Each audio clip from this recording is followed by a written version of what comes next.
So one of the other questions that gets asked out of this story we've been looking at is the serpent really Satan?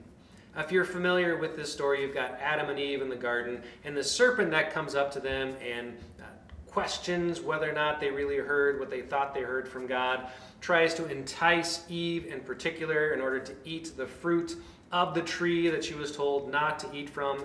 She does.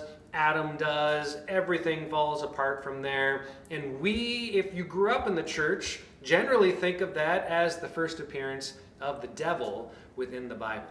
Well, it's a great question because, well, he's not named as a devil. He is named as a serpent.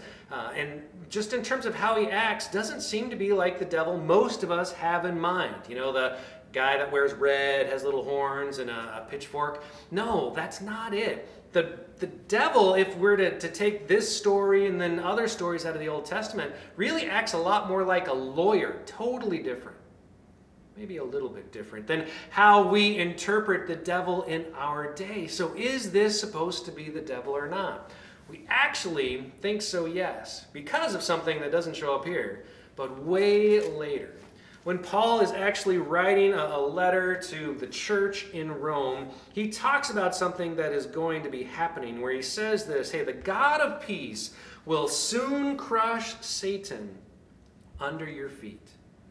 He uses that language specifically because we go all the way back to this story when God talks to the serpent and says to him, I will cause hostility between you and the woman, between your offspring and her offspring. He will strike your head and you will strike his heel.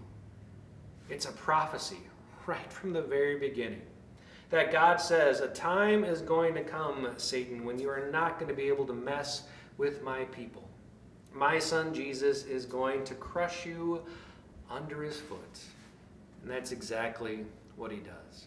It's one of the first odd little stories of prophecy we get in the Bible that we see happen so many thousands of years later, and it answers that question, at least for me, is the serpent really Satan?